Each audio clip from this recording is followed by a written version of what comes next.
बिस्मिल्लाहिर्रहमानिर्रहीम अस्सलाम वालेकुम। आज हम कॉर्पोरेट गवर्नेंस की हिस्ट्री को डिस्कस करेंगे और उसके साथ कॉर्पोरेट गवर्नेंस के तीन बेसिक्स मॉडल्स जो अब तक एमर्ज हुए हैं हिस्ट्री में दुनिया में, उनको हम डिस्कस करेंगे। कॉर्पोरेट गवर्नेंस की जो हिस्ट्री है वो इतनी ज़्यादा पुरानी नहीं है। कॉर्पोरेट गवर्नेंस तो तब से है जब से कंपनीज हैं, जब से बिजनेस है, जब से कॉरपोरेशंस हैं तब से उनके गवर्नेंस है। लेकिन as a field of study corporate governance को अभी तक कोई हाफ सेंचुरी शायद नहीं हुआ, या it's about to be completed और हाफ सेंचुरी। अगर हम देखें हिस्ट्री में तो लास्ट 30 to 40 ईयर्स में बहुत ज़्यादा एक्टिविटीज़ हुए हैं इस फील्ड में, कॉरपोरेट गवर्नेंस में। सबसे पहले बैंकरप्सीज हुई और उसके बाद फिर कोड्स आए, रिपोर्ट्स बने, लाज आए। ये सारी चीज़ें ये 30 to 40 ईयर्स के एरा में हुए हैं। लेट 80s कह सकते हैं, अर्ली 90s कह सकते हैं, और फिर अर्ली 2000 में ये बूम पे आए और ये कोड्स और ये रिपोर्ट्स और ये लाज पूरी दुनिया में related to corporate governance emerge हुए हैं। तो इसमें काफ़ी सारे जैसा कि ये इस टॉपिक ने ग्रो किया, इसी तरह से रिसर्च भी इस एरिया में ग्रो हुआ है और फिर थ्योरीज भी आई हैं इस एरिया में। और बेसिकली अगर हम देखें तो ये ऐसा हुआ क्यों है, इसकी स्टार्ट क्या है। असल में corporate wrongs over the recent past बढ़े हैं। कंपनीज में करप्शंस, या आप कह सकते हैं कंपनीज में प्रॉपर डिस्क्लोजर ऑफ इंफॉर्मेशन के लैक की वजह से, या कंपनीज के बैंकरप्सी की वजह बनी, कंपनी के बैंकरप्सीज वजह बनी है कि कॉरपोरेट गवर्नेंस एक फील्ड, एक सब्जेक्ट के तौर पर इमर्ज हुआ है। स्पेसिफिकली अगर हम यहाँ पे देखें तो companies manager specially the executive director did not follow the corporate rules. ये उनकी सबसे बड़ी रॉन्ग ओवर्स हैं। वो काम जो उनको नहीं करने चाहिए थे वो उन्होंने किए हैं, कि उन्होंने एग्जीक्यूटिव डायरेक्टर्स ने रूल्स को, कॉरपोरेट के रूल्स को फॉलो नहीं किया और पैसा को बुनियादी मकसद बनाया, प्रॉफिट को।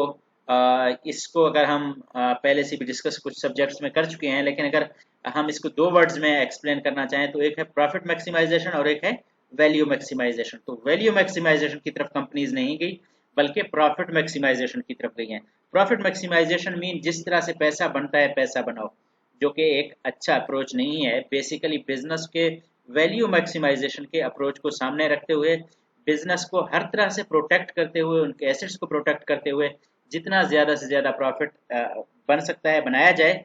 लेकिन ऐसा नहीं कि कंपनी के एसेट्स की कास्ट पे प्रॉफिट को इंक्रीज करके ज़्यादा से ज़्यादा बोनस दिए जाएं और ज़्यादा से ज़्यादा खबरों में आया जाए, जो कि लॉन्ग टर्म में किसी भी कंपनी के लिए नुकसानदेह हो सकती है। तो ये हो रहा था कि प्रॉफिट प्राइमरी कंसर्न बन गया था कंपनीज का। ये नहीं देख रहे थे कि कंपनीज के लिए लॉन्ग टर्म में क्या अच्छा है क्या बुरा है। इस पे पूरी डिस्कशन हो सकती है, लेकिन हम उसकी तरफ नहीं जाना चाह रहे।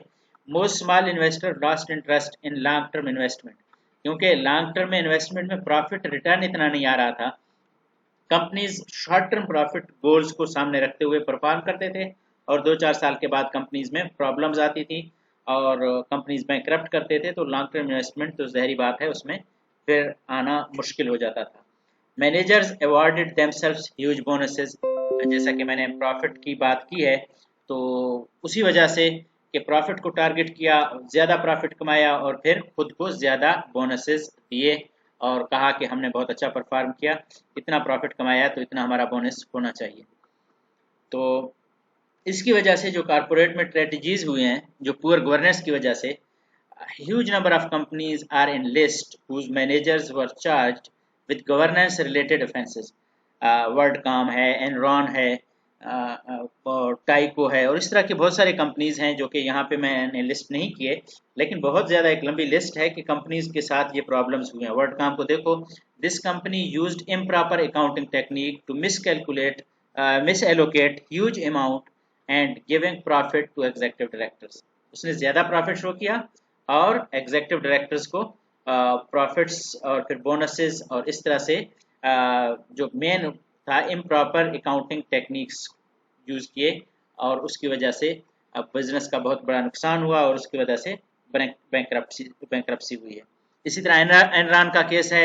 इन्होंने भी बाहर की मदद से, बाहर के लोगों की हेल्प से फाइनेंशियल इंस्टेबिलिटी को हाइड किया है, न्यूज़ में दिया है कि हम ठीक हैं, हमारी कंपनी बहुत अच्छा परफॉर्म कर रही है, और फिर उसके साथ उन्होंने बहुत ज़्यादा पैसा लगाया है और एंड में कंपनी फिर भी बैंकरप्ट हो गई है। तो इस तरह से एडेल्फिया कम्युनिकेशन है, इन्होंने इलीगल लोन दिए हैं अपने ओनर्स को ही, अपने मतलब जो मे बी उनके एग्जीक्यूटिव डायरेक्टर्स हों जो जिन्होंने उन्होंने उसमें इन्वेस्ट किया है, या जो भी ओनर्स हों, जो शेयर होल्डर्स हों, उनको पैसा दिया। उन्होंने पैसा बेसिकली अपने लिए खुद लोन लिया है, तो इससे बैंक करप्सी हुई है उसकी। Taiku, the manager of this company, was charged for illegal loan and payments of his personal works through company sales tax। तो इस तरह की प्रॉब्लम्स की वजह से, ये एक दो तीन एग्जांपल हैं सिर्फ, इस तरह के बहुत ज़्यादा केसेस हुए जिसकी वजह से कॉरपोरेट गवर्नेंस वजूद में आई है, कॉरपोरेट गवर्नेंस की बुनियाद रखी गई है। तो यहाँ पे मैंने चंद सिर्फ कोड्स या रिपोर्ट्स या प्रिंसिपल्स लिस्ट किए हैं। इसके अलावा और भी बहुत ज़्यादा कोड्स और बहुत ज़्यादा प्रिंसिपल हैं। बेसिकली जैसा कि मैंने पहले आपको कहा था कि लेट 80s में या अर्ली 90s में, तो बेसिकली मैं यहाँ कोट करना चाहूँगा जो कैडबरी है, वो कोड रिपोर्ट आई है, यूके की रिपोर्ट है कैडबरी रिपोर्ट। कैडबरी एक उस कमीशन के चेयरमैन का नाम है, तो उसकी बुनियाद पे इसका नाम रखा गया। उसके बाद ग्रीनबरी रिपोर्ट आए हैं, उसके बाद हेम्पल रिपोर्ट आया है, उसके बाद भी कुछ और रिपोर्ट आए, फिर मैंने सारे यहाँ पे लिस्ट नहीं किए। फिर कंबाइंड रिपोर्ट आया है, फिर टर्नबल रिपोर्ट आया है, और उसके बाद OECD एक ऑर्गेनाइजेशन है, उसका रिपोर्ट आया है, और इस तरह सारबान एक्सले एक्ट आया है USA का 2002 में। और फिर लास्ट में हम हल्का सा इसको टच करेंगे, SCCP security and exchange commission of Pakistan की मदद से इसको एस्टेब्लिश किया गया लेट 90 में, और अर्ली 2002 में Pakistani code of corporate governance आया है। तो ये एक शॉर्ट हिस्ट्री है, ये सिर्फ चंद एग्जांपल्स के तौर पर मैंने यहाँ पे कोट किए हैं। इसके अलावा बहुत ज़्यादा कोड्स दुनिया में डेवलप हुए, और इन कोड्स को कहाँ देखा जा सकता है और इन कोड्स को कैसे एनालाइज किया जा सकता है, इन कोड्स को कैसे समझा जा सकता है, इस पर मैं इंशाल्लाह इस लेक्चर में थोड़ा आगे चलकर बताऊंगा। उन ऑर्गेनाइजेशन और उन रिसोर्सेज के बारे में, यहाँ से आप इन कोड्स को सीक्वेंस वाइज एक्सेस कर सकते हैं और उनके बारे में इंफॉर्मेशन ले सकते हैं। तो कैडबरी रिपोर्ट पे अगर हम थोड़ी सी बात करें कि चेयरमैन उनके कैडबरी ही थे, और वो बेसिक रिपोर्ट उन्होंने बनाई है। बेसिकली कॉर्पोरेट गवर्नेंस के लिए एक लैंडमार्क सेट किया है उन्होंने 1992 में, by recommending a code of best practice with which the board of all listed companies should comply. तो ये बेसिकली यहाँ पे कोड ऑफ कॉर्पोरेट गवर्नेंस की बुनियाद पड़ गई थी कि एक बेस्ट प्रैक्टिस कोड आया कि इसको फॉलो करना चाहिए, इसके मुताबिक कंपनीज को इंफॉर्मेशन को डिस्क्लोज करना चाहिए, और इसके मुताबिक कंपनी को इंफॉर्मेशन के साथ और कोड के साथ कंप्लाई करना चाहिए। तो कंप्लायंस और डिस्क्लोजर का आइडिया बेसिकली हम कह सकते हैं कि यहाँ से बेसिकली इमर्ज हुआ है। उसके बाद 98 में हेम्पल रिपोर्ट आया। हेम्पल कमेटी जो बनी थी वो 1995 में बनी थी, और रिपोर्ट इनकी 98 में आई है। और इस रिपोर्ट में उन्होंने रेस्पॉन्सिबिलिटीज, जो डायरेक्टर्स के रेस्पॉन्सिबिलिटीज हैं with respect to shareholder, इस पे फोकस किया है कि जो बेसिकली आप देख सकते हैं और समझ भी सकते हैं कि इसमें जो फोकस है वो शेयर होल्डर वेल्थ मैक्सिमाइजेशन पे है, कि share holder directors share holder के साथ किस तरह से डील करेंगे और मामलात को किस तरह से देखेंगे। तो कैडबरी और हेम्पल के बाद कंबाइंड रिपोर्ट आया है। बीच में हमने कुछ रिपोर्ट डिस्कस नहीं किए, जैसे ग्रीनबरी रिपोर्ट भी एक रिपोर्ट आई थी। तो इस रिपोर्ट का जो कंबाइंड रिपोर्ट, जैसा कि नाम से पता चल रहा है, इसकी रेस्पॉन्सिबिलिटी ये थी कि वो कैडबरी रिपोर्ट और ग्रीनबरी रिपोर्ट में जो जो रिकमेंडेशंस थे उनको कंबाइन करके एक प्रॉपर रिपोर्ट बनाई जाए, जिसको कंपनीज के साथ शेयर किया जाए और कंपनी को इनकरेज किया जाए कि वो इस कोड को फॉलो करें। इनकरेज करने से याद आया कि पहले भी हम डिस्कस कर चुके हैं, दुनिया में दो तरह के अप्रोचेज हैं, एक है वॉलंटरीली और एक है मैंडेटरी। तो यूके में वॉलंटरीली अप्रोच ज़्यादा है, तो इसलिए यूके में ज़्यादातर कंपनीज को मोटिवेट किया जाता है, उनको गाइड किया जाता है कि आप इस कोड को कोशिश करें कि फॉलो करें। अगर फॉलो नहीं कर सकते तो आप इस पे रिपोर्ट दें, इस पे अपना ऑब्जर्वेशन दें और अपने रीज़न बताएं कि इस वजह से इसको फॉलो नहीं कर सकते, तो उसमें परमिशन मिल सकती है। तो बेसिक पर्पस जैसा कि बताया है कि promote the principle of company are explain for the directors के लिए गाइडलाइन के तौर पर फिर एक रिपोर्ट होती है, तो उसको फॉलो करना आसान हो जाता है। उसके बाद टर्नबल रिपोर्ट 1999 में आया है। Institution of chartered accountant in England and Wales establish this committee. It provide guidance to its member. It provide guidance related to audit financial statement. जैसा कि हमने पहले डायरेक्टर से रिलेटेड और शेयर होल्डर से रिलेटेड डिस्कशन हुई थी, लेकिन बेसिकली जो फाइनेंशियल स्टेटमेंट हैं और फाइनेंशियल स्टेटमेंट के जो ऑडिट के मसाइल हैं उसके बारे में टर्नबल रिपोर्ट ने 1999 में इसको डिस्कस किया है। तो उसके बाद हम डिस्कस करेंगे OECD का रिपोर्ट, वो भी 1999 में आया, लेकिन उससे पहले हम थोड़ा सा डिस्कस करते हैं सार्बान-ऑक्सले एक्ट जो कि यूएस का है। तो यूएस का एक्ट काफ़ी strongest piece of legislation on CG इसको कंसिडर किया जाता है दुनिया में, कि उसने बिल्कुल एक लैंडमार्क दिया है, एक बेस दिया है कॉर्पोरेट गवर्नेंस के लिए। रेस्पॉन्सिबिलिटीज प्लेस की हैं सीईओ पे, सीएफओ पे, कि किस तरह से एक्यूरेसी होनी चाहिए, किस तरह से कंप्लीटनेस होना चाहिए, और किस तरह से उन्होंने स्ट्रेंथन करना है कि एक्सटर्नल ऑडिटर्स को, जब आपके एक्सटर्नल ऑडिटर्स स्ट्रेंथन होंगे तो आपको इंटरनली बेस्ट परफॉर्मेंस देना होगा, अदरवाइज एक्सटर्नल ऑडिटर से आप अपनी ऑडिट नहीं करवा सकते। तो ये जो चीज़ें हैं इसकी बुनियाद पे इस कोड को, सार्बान-ऑक्सले एक्ट को स्ट्रॉन्गेस्ट पीस ऑफ लेजिस्लेशन भी कहते हैं, जो कि एक रोल मॉडल के तौर पर बाद में फॉलो किया गया है। At least one member of audit committee must have finance background, उसमें फाइनेंस का बैकग्राउंड होना चाहिए। उसमें उन्होंने regulatory bodies specifically for monitoring governance in companies के लिए एक बॉडी सेटअप किया है, और उन्होंने डिफाइन किया है statutory duties of board of directors of public limited companies, जो कि बहुत ही इंपॉर्टेंट एक एस्पेक्ट था कि उनके क्या स्टैट्यूटरी ड्यूटीज हैं और क्या एथिकली वो किस तरह से बाउंड हैं और बाई लॉ किस तरह से बाउंड है, उन्होंने क्या क्या परफॉर्मेंस देनी है, क्या क्या काम करने हैं। तो ये इस वजह से सार्बान-ऑक्सले एक्ट काफ़ी मशहूर हुआ है और बहुत ज़्यादा फॉलो किया गया है। यहाँ पे मैं फिर से मेंशन करना चाहूँगा कि यूएस में mandatory type of code of corporate governance है, जबकि यूके में voluntarily type of code of corporate governance है। तो पाकिस्तान में कहा जाता है कि यूएस को फॉलो किया गया है in term of its application के, ये एक मैंडेटरी है, आल्दो के कुछ ऐसा है नहीं मेरे ख्याल से, लेकिन किसी हद तक हम ये कह सकते हैं कि Pakistani code of corporate governance mandatory है, क्योंकि ये पब्लिक लिस्टेड कंपनीज के लिस्टिंग रूल्स में code of corporate governance part है। तो अगर कोई कंपनी लिस्टेड होना चाहती है, स्टॉक एक्सचेंज में शेयर ट्रेड करना चाहती है, तो वो उसको लिस्टिंग रूल्स को फॉलो करना होगा, और जिसमें कॉर्पोरेट गवर्नेंस के रूल्स भी हैं। तो अनलिस्टेड के लिए इंपॉर्टेंट नहीं है, लेकिन लिस्टिंग के लिए पाकिस्तान के रूल्स भी इंपॉर्टेंट हैं। तो सार्बान-ऑक्सले एक्ट तो बाद में आया था, जैसा कि मैंने पहले बताया था। ओईसीडी के प्रिंसिपल पहले आए थे। तो ओईसीडी ने कहा है कि right of share holder must be protected. उसने ब्रॉडर गाइडलाइन दिए हैं कंट्रीज को कि इन गाइडलाइंस की बुनियाद पे आप अपना कोड डेवलप करें। तो इन गाइडलाइंस को हम ब्रॉडली देखते हैं क्या थे। Basically right of share holder must be protected, और all share holder to be treated equally, और उसके बाद all stake holder to be allowed to play their due role. उन्होंने कहा था कि शेयर होल्डर के राइट को प्रोटेक्ट किया जाए, लेकिन उसके साथ साथ शेयर होल्डर्स को इक्वली ट्रीट किया जाए, और उसके साथ साथ स्टेक होल्डर्स, बाकी जो स्टेक होल्डर्स हैं उनको भी अपना रोल प्ले करने दिया जाए, और टाइमली और एक्यूरेट डिस्क्लोजर होनी चाहिए। ये ना हो कि इन्फॉर्मेशन को हाइड ना किया जाए, इन्फॉर्मेशन एसिमेट्री नहीं होनी चाहिए जिसकी वजह से बड़े प्रॉब्लम्स क्रिएट होते हैं, और accountability and responsibility of directors होनी चाहिए। तो ये बेसिक प्रिंसिपल्स दिए गए थे। इन प्रिंसिपल की बेसिस पे कंट्रीज को कहा गया है कि वो अपने code of corporate governance develop करें। तो बेसिकली अगर देखा जाए, अगर हम अप्रोचेस टू कॉर्पोरेट गवर्नेंस देखें, एक शेयर होल्डर अप्रोच है, एक स्टेक होल्डर अप्रोच है, और एक जो तीसरा अप्रोच है वो एनलाइटेंड अप्रोच है।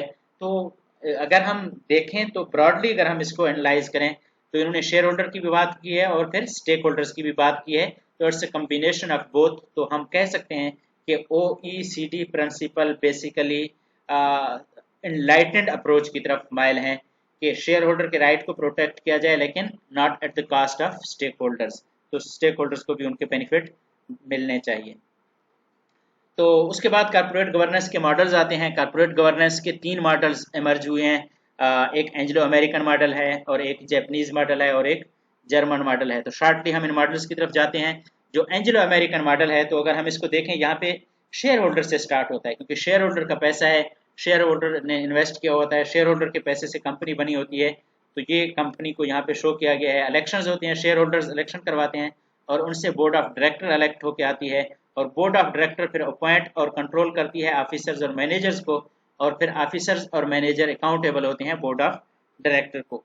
तो यहाँ पे तो ये leadership and control of operating activities of companies is in the hand of officers and managers, and officers and managers are accountable to the board of the director, and board of director are actually accountable to the share holders. तो अगर हम यहाँ पे इसको broadly देखें तो तीन main stake holders हमें नजर आते हैं, share holder, board of director और मैनेजर्स। तो इसको इसको ट्राइंगल भी कहते हैं। तो ये तीनों मेन पिलर हैं एंग्लो अमेरिकन मॉडल के, और इन पे बेस कर रहा होता है। और अगर हम एंग्लो अमेरिकन मॉडल को एनालाइज करें, जो रिपोर्टिंग होती है यहाँ पे, ये मैं बताना भूल गया कि stake holders, employ, supplier, creditor, governments और कम्युनिटीज़ को इनको रिपोर्ट करने होता है। तो अगर हम अप्रोचेज टू कॉर्पोरेट गवर्नेंस की और मॉडल्स की बात करें, तो जो अप्रोच है शेयर होल्डर अप्रोच, बेसिकली वो एंग्लो अमेरिकन मॉडल्स के करीब करीब है, क्योंकि यहाँ पे ये तीन मेन पिलर हैं इसके, बोर्ड ऑफ डायरेक्टर, ऑफिसर्स और शेयर होल्डर। तो ऑफिसर्स बोर्ड ऑफ डायरेक्टर्स की इंस्ट्रक्शन पे शेयर होल्डर के बेस्ट इंटरेस्ट में परफॉर्म कर रहे होते हैं, जो कि शेयर होल्डर की वैल्यू मैक्सिमाइजेशन हो रही होती है। इसकी फर्दर साइलेंट फीचर्स जो हैं वो ज़रा डिस्कस करते हैं। This model is based on free economy theory के मार्केट को अलाउ हो कि प्राइस एसेट्स की और return on those assets should be set by the market, free market है। तो ट्राइंगुलर स्ट्रक्चर है, शेयर होल्डर है, बोर्ड ऑफ डायरेक्टर है और मैनेजमेंट है, जैसा कि मैंने पहले डिस्कस किया है। तो management is selected by board of director and management is answerable to the board of the director, and board of director is elected by the shareholder, and hence board of director is accountable and answerable to the shareholders. So therefore they actually perform in the best interest of the shareholders. So market forces also decides who get to run the company, few shareholders, or the purpose of this model is to maximize the wealth of the shareholder. तो इस model में focus जो है वो share holder की wealth maximisation पे है, लेकिन मेजर इश्यूज इसमें फिर एजेंसी और सीजी इश्यूज के आते हैं, जैसा कि हमने डिस्कस किया है कि मैनेजमेंट उस कंपनी के डे टू डे एक्टिविटीज़ को मैनेज कर रही होती है और उनके हाथ में बिजनेस होता है, लेकिन वो पैसा शेयर होल्डर का होता है, जिनका कंट्रोल नहीं होता, और जिनका कंट्रोल होता है उनका पैसा नहीं होता। तो यहाँ पे ये प्रॉब्लम्स आ सकते हैं इस मॉडल में। तो जो दूसरा मॉडल है वो जैपनीज़ मॉडल है।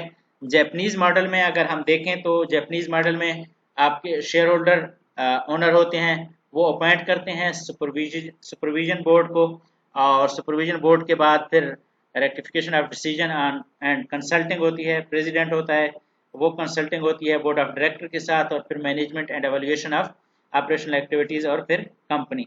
तो ये इस तरह से इसका पैटर्न होता है। ये गवर्नमेंट और फिर मेन फाइनेंशियल इंस्टीट्यूशंस ये इनको लोन प्रोविजन करते हैं और फार्मर इंफॉर्मेशन रिप्रेजेंटेशन इनकी होती है।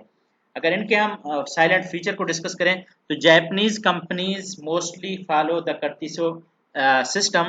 तो इस कर्टिसो सिस्टम में जैसा कि एक ग्रुप होता है एसोसिएटेड और रिलेटेड कंपनीज का, जो कि आपस में कनेक्टेड होते हैं, आपस में रिलेटेड होते हैं, उनकी शेयर होल्डिंग टुगेदर होती है, तो वो ग्रुप उन कंपनीज को चला रहे होते हैं। उस ग्रुप के बहुत ज़्यादा कंपनीज होते हैं।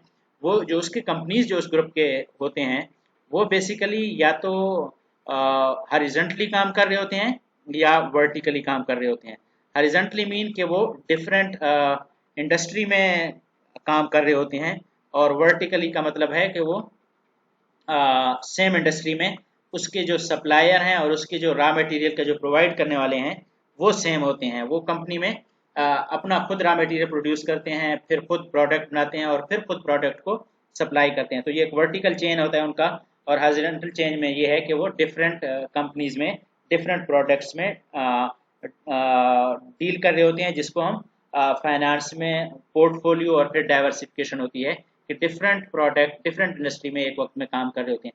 तो ये दोनों अप्रोच कर्टिसो मॉडल जो कि जैपनीज मॉडल है इसमें होते हैं। लेकिन इसमें अच्छी बात यह है कि इनका जो कैपिटल है वो इनके ग्रुप उनको प्रोवाइड करते हैं। उनके ग्रुप में बैंक्स और फाइनेंशियल इंस्टीट्यूशन भी होते हैं, और डेट और इक्विटी रेज किया जाता है, और फिर जिस तरह की भी सपोर्ट इन कंपनीज को चाहिए होती है, इस मॉडल के अंदर के जो कंपनीज हैं उनको चाहिए होती है, वो उनके ग्रुप उनको प्रोवाइड कर रही होती है।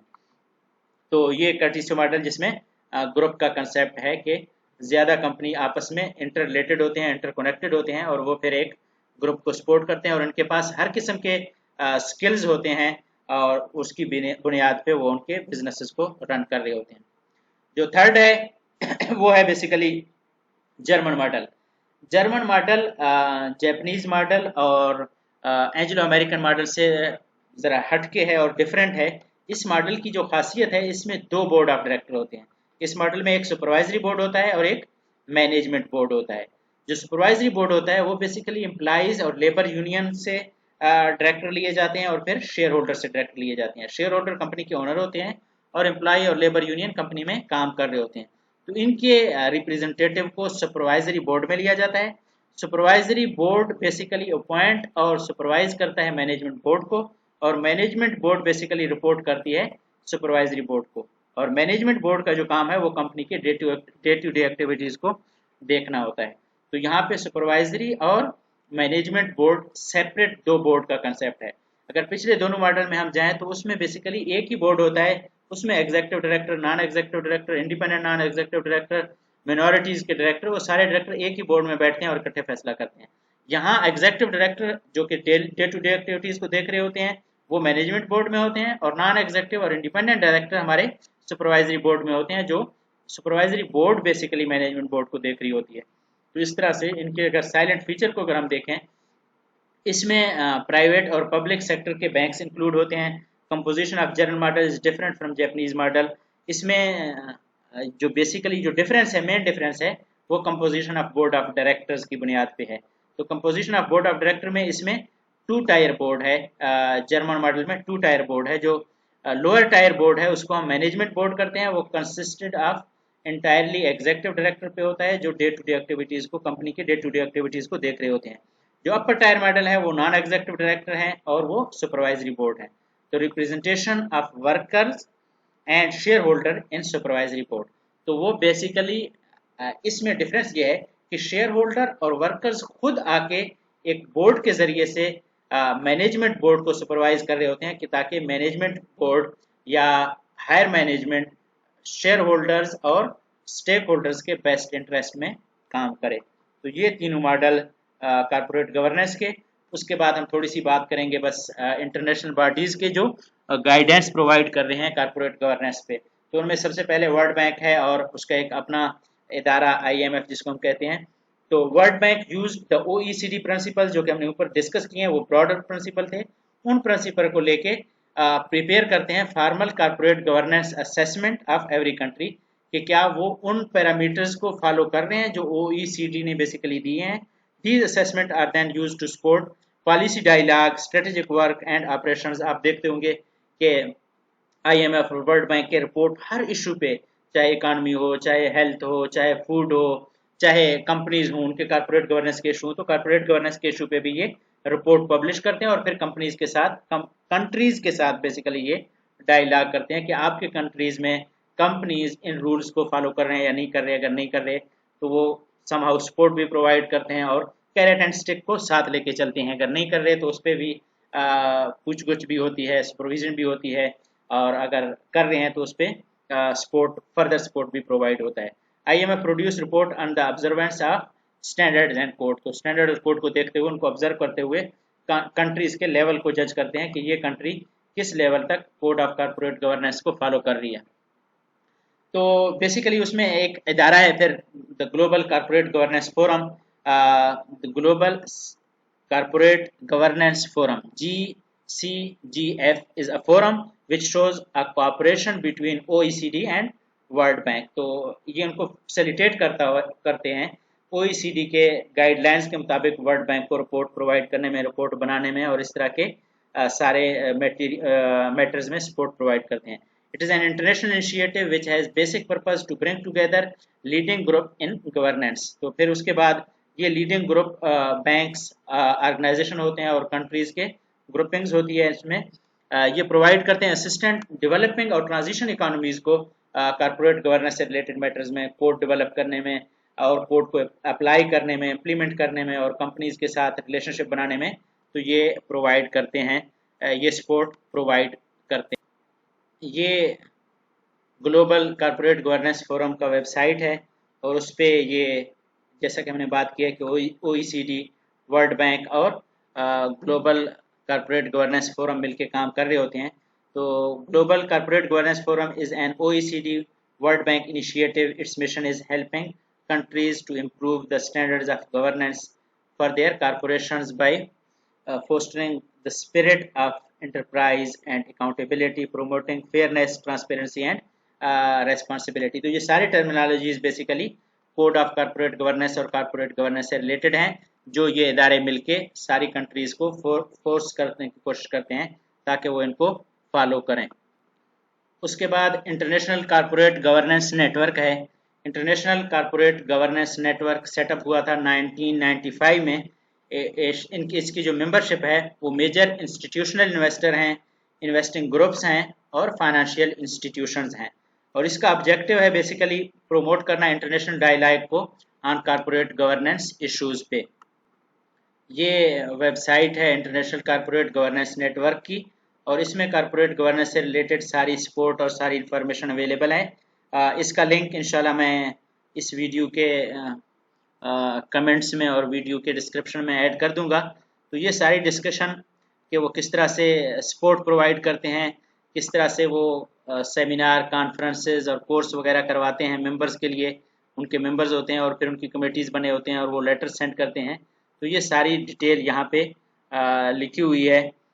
इनके बारे में, इनकी इन्वेस्टमेंट और इनके काम के बारे में यहाँ पे पूरी डिटेल गिवन है। और ये मिलके इंटरनेशनल इंस्टीट्यूशंस के साथ मिलके ये इनके गाइडलाइंस भी यहाँ पे गिवन है और कंसल्टेंसी सर्विसेज के बारे में भी डिटेल इनके गिवन है। तो ये मिलके दुनिया में कॉर्पोरेट गवर्नेंस की बेटरमेंट के लिए काम करते हैं, उसके बारे में यहाँ पे हर किस्म की डिटेल अवेलेबल है। तो ये बेसिकली एक इदारा है ICGN। तो ICGN के बारे में यहाँ पे इंफॉर्मेशन फर्दर डिटेल देखी जा सकती है। इस ICGN के साथ साथ मैं एक इदारे का यहाँ पे तज़किरा करना चाहूँगा, ECGI, European corporate governance institute या इंस्टीट्यूशंस। ये बहुत ही इम्पोर्टेंट इदारा है और बहुत ज़्यादा काम कर रही है। ये कॉर्पोरेट गवर्नेंस से रिलेटेड यूरोप का एक इदारा है और इसने आज तक जितने भी कोड ऑफ कॉर्पोरेट गवर्नेंस बने हैं उस पर काम किया है और उस पर code of corporate governance publish किए हैं, और हर कोड ऑफ कॉर्पोरेट गवर्नेंस आती है तो उस पर डिस्कशन करता है। इसके अलावा भी बहुत ज़्यादा काम कर रही है, लेकिन कॉर्पोरेट गवर्नेंस और कॉर्पोरेट गवर्नेंस के कोड के दरमियान एक बहुत ही गहरा रिलेशनशिप है, ताल्लुक है। तो यहाँ पे कॉर्पोरेट गवर्नेंस है, वहाँ पे कोड ऑफ कॉर्पोरेट गवर्नेंस है, और यहाँ पे कोड ऑफ कॉर्पोरेट गवर्नेंस है, वहाँ पे बेसिकली कॉर्पोरेट गवर्नेंस है। तो इस पे ECGI का बहुत ज़्यादा काम है। चलते हैं इसकी वेबसाइट को देखते हैं ज़रा। ये वेबसाइट है ECGI का, यूरोपियन कॉर्पोरेट गवर्नेंस इंस्टीट्यूशन का। आप यहाँ पे देख सकते हैं ये रिलेशनशिप में उसमें होते हैं दूसरे ऑर्गेनाइजेशन के साथ, जैसा कि पहले हमने डिस्कस किया है कि ग्लोबल कॉर्पोरेट गवर्नेंस कोलोकिया के साथ। तो इनके कॉन्फ्रेंसेज और सेमिनार और उस पर वेबिनार की डिटेल भी अवेलेबल है। कॉर्पोरेट गवर्नेंस के बारे में यहाँ बहुत ज़्यादा जाना जा सकता है। तो जैसे ही कोड आते हैं यहाँ पे आप देख सकते हैं कि जापान का जो कोड आया है और फिर इटालियन जो कोड आए हैं और जो UK के रिसेंट, ये बिल्कुल रिसेंट अपडेट्स हैं उनके, तो उसके बारे में उन्होंने यहाँ लिखा है। वैसे तो ओवरऑल बहुत ज़्यादा कोड्स के बारे में डिस्कशन यहाँ पे होती है और यहाँ पे डिटेल प्रोवाइड होते हैं, और बैंकिंग के कॉर्पोरेट गवर्नेंस के बारे में और फिर मैनेजमेंट से रिलेटेड इश्यूज़ के बारे में यहाँ पे और भी बहुत ज़्यादा डिटेल है। लेकिन मैं सिर्फ आपको ये चीज़ बताना चाह रहा हूँ कि ये किस तरह से कॉर्पोरेट गवर्नेंस के लिए काम कर रहे हैं। और यहाँ पे आप देख सकते हैं कि कोड्स के बारे में ये 2019 और फिर 2020 और फिर 2020 के यूक्रेन का कोड आया है। जापान ने अपडेट किया 24 मार्च को अपना कोड, और फिर ये अर्जेंटीना का है, जर्मनी का है। तो यहाँ पे अगर आप सारे कोड्स जाएं तो एक कंट्री ने जितने भी कोड इशू किए हैं उन सारे कोड्स के बारे में डिटेल अवेलेबल है ECGI की वेबसाइट पे, यूरोपियन कॉर्पोरेट गवर्नेंस इंस्टीट्यूशन की वेबसाइट पे। गूगल करके इस वेबसाइट को हासिल किया जा सकता है, और इन सारे वेबसाइट्स के लिंक मैं डिस्क्रिप्शन में ऑलरेडी प्रोवाइड कर दिए हैं, आप वहां से देख सकते हैं इसको। आखिर में मैं सिर्फ कॉर्पोरेट गवर्नेंस के 2 पर्सपेक्टिव्स पे बात करना चाहूँगा और इसके साथ इंशाल्लाह लेक्चर को ख़त्म करते हैं। 2 पर्सपेक्टिव्स में एक डेवलप्ड कंट्रीज़ हैं और एक डेवलपिंग कंट्रीज़ हैं। डेवलप्ड और डेवलपिंग कंट्रीज़ में टोटल डिफरेंट पैटर्न है। जो डेवलप्ड कंट्रीज़ हैं वहाँ पे डायरेक्टर्स जो कंपनी को रन करते हैं वो not more than 20 to 30% of the company paid up share, इतना भी नहीं होता। हमने वैसे सखावत से काम लिया है और पॉजिटिविटी से काम लिया है कि 20 to 30% शेयर अगर उनके पास होते हैं तो वो कंपनी को रन कर रहे होते हैं। Director use all resources of the company, take all the decisions about the operations of the company.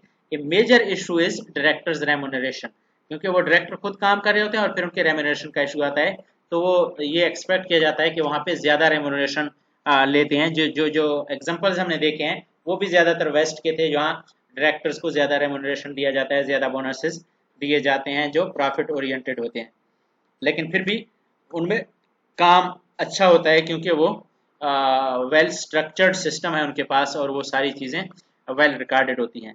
हालांकि इससे इससे अपोजिट जो डेवलपिंग कंट्रीज़ हैं, यहाँ पे वो इशू नहीं है, डायरेक्ट रेमुनरेशन का इशू नहीं है। यहाँ पे बोर्ड और कंपनीज आर फैमिली कंट्रोल्ड, ये फैमिली कंट्रोल्ड होते हैं, तो डायरेक्टर्स रेमुनरेशन का सवाल नहीं पैदा होता। लेकिन यहाँ पे और तरह के मसाइल होते हैं, यहाँ प्रॉपर डिस्क्लोजर नहीं होती, प्रॉपर कोड्स को फॉलो नहीं किया जाता, तो इस तरह के यहाँ पे प्रॉब्लम्स हैं। तो ये ओवरऑल कारपोरेट गवर्नेंस से रिलेटेड, कारपोरेट गवर्नेंस के मॉडल से रिलेटेड और कारपोरेट गवर्नेंस की हिस्ट्री से रिलेटेड। अगर किसी किस्म का कोई क्वेश्चन हो तो क्वेश्चंस आर मोस्ट वेलकम।